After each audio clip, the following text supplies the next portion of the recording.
राम राम जी, स्वागत है आपका हमारा चैनल पर नए ब्लॉग में। ये हमारा दूसरा ब्लॉग है। इसमें हम आए हुए हैं एमपी में, डोडर श्योपुर ज़िले में जो पड़ता है। यहाँ मेरी बहन है, छोटी वाली बहन, इसका घर है। उसी के घर पे हम छुट्टियाँ मनाने आए हुए हैं बच्चों के साथ। ब्लॉग काफ़ी ज़बरदस्त होने वाला है। इसमें आपको आम आदमी का जीवन देखने को मिलेगा, जो कब शुरू होता है, किस तरीके से गुजरता है। तो जैसे ही मैं चाय पी के नीचे पहुंचा, मैंने देखा बहुत सारे समोसे बने हुए थे। हमारा जो अंकित है, जो मेरी बहन का देवर है, ये समोसे बेचने का काम करता है। लेकिन बेचता ये है, मेहनत पूरे घर वालों की हो जाती है। सारे घर वाले सुबह 4 बजे उठ के इन समोसों की तैयारी में लग जाते हैं। पूजा चाय पी रही थी और फूला इससे लड़ाई कर रहा था। वो लड़ाई के बाद पूजा गई किचन में और वो बनाने लगी चटनी। मीठी चटनी उसने लाल वाली बना के तैयार कर दी थी, हरी वाली चटनी वो बना रही थी। ये नित्या कपड़े इतने पहन में रही ही है मेरी प्यारी सी हमारी। भांजी नित्या भी उठ चुकी थी और देवांश उसके साथ मस्ती कर रहा और था। इसको देवांश मेरा देखिए, भांजा है, जो ये इस काफी संसार का शैतान है। सबसे इसकी खतरनाक मस्ती प्राणी दिन है। भर खत्म नहीं होती। ये एकदम मस्त मौला आदमी है। इसमें इसकी एनर्जी कितने की भी कोई पिटाई कमी करो, नहीं इसको है। फर्क नहीं पड़ता।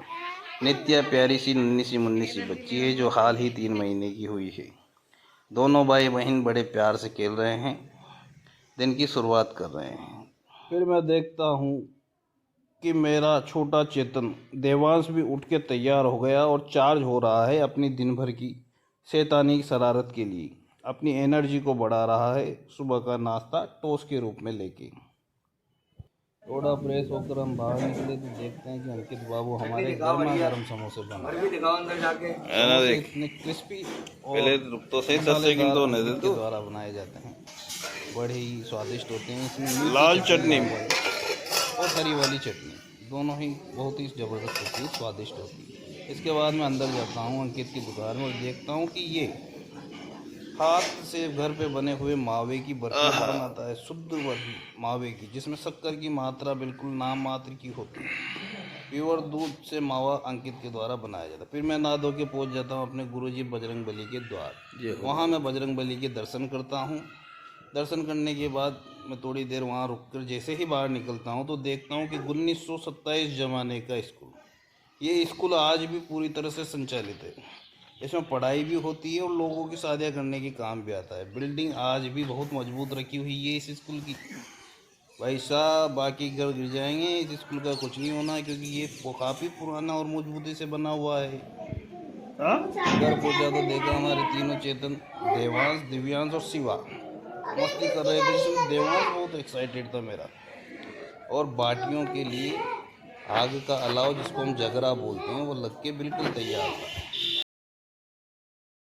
और भाई साहब, हर आदमी के मन को तरोताज़ा करने वाली चाय, जिसको एक प्रकार की आप लत भी बोल सकते हैं, ऐसी चाय आपको पूरे इंडिया में कहीं नहीं मिलेगी। जो चाय हमें डोडर में हमारे चाचा की दुकान पर पीने को मिलती है, जो कभी कभार अंकित भी संभाल लेता है।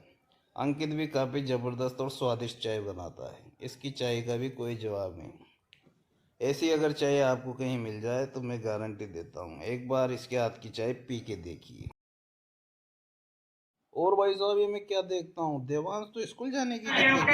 इसको कौन बताए भाई स्कूल जाने का तेरा टाइम नहीं। ये हमारे खबर साहब है, नरेंद्र जी, जो भी समोसों में इनकी मदद करते हैं। ये भी समोसे तल लेते हैं।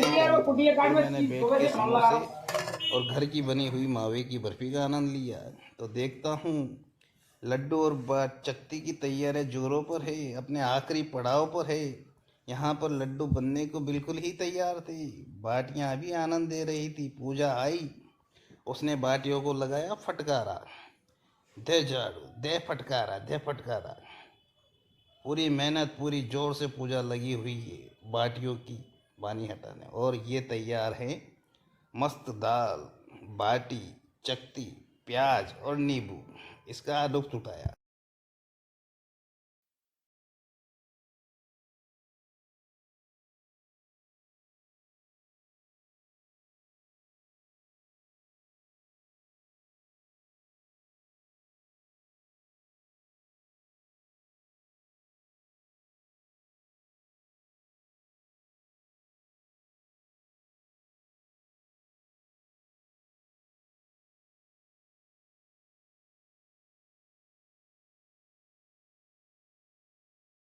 फिरते फिरते हम पहुंच चुके थे गिरिराज जी के मंदिर पुराने किले में। ये पुराना किला भी काफ़ी पुराने समय से लगभग 200-300 साल पुराना किला है। अंग्रेज़ों के भी काफ़ी पहले का किला है। यहाँ पर मेरे साथ आया था मेरा बेटा शिवा और मेरा भांजा दिव्यांश। जब हम अंदर गए पहुँचे तो देखते हैं कि भाई साहब यहाँ तो गेट पे ही ताला लगा हुआ है।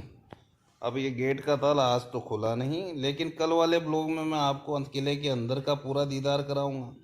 एक एक चीज़ आपको किले के बारे में कल के ब्लॉग में बताई जाएगी। तो चैनल को सब्सक्राइब ना किया हो तो सब्सक्राइब कर लीजिए, वीडियो को लाइक कर दीजिए। और हम आपको लेके चलते हैं नदी के छोर पर। हम जा रहे थे नदी के छोर पर सीढ़ियों से उतरते हुए, तो हमने देखा एक पेंथर। ये पेंथर का बच्चा है रे बाबा। इसको देख के शिवा ने कहा कि पापा आगे चलो, और मैं आ गया नीचे। नीचे पहुंचा तो देखा भगवान शिव की प्रतिमा पिंड यहाँ पर लगा हुआ था। ये जो आप साइड से देख पा रहे हैं किले का पिछला हिस्सा है जो नदी की तरफ खुलता है।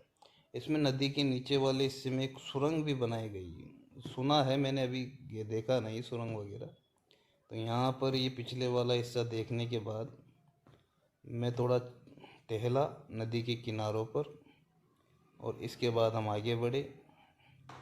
आगे बढ़ने के बाद मैंने सोचा जब यहाँ आए गए तो भगवान भोलेनाथ की एक दंडवत प्रणाम किया जाए। हम गए भोलेनाथ जी को प्रणाम किया और आगे बढ़े।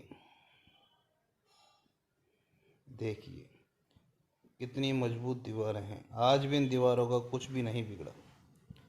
ऐसी मजबूती कहाँ देखने को मिलेगी, और ऐसा प्राकृतिक सौंदर्य, ज़बरदस्त नदी, नीला पानी। इसी के साथ हम ब्लॉग को यहीं समाप्त करते हैं। चैनल को सब्सक्राइब करें, वीडियो को लाइक करें, अपने मित्रों से भी हमारे चैनल को सब्सक्राइब करें ताकि नए नए आपको ब्लॉग देखने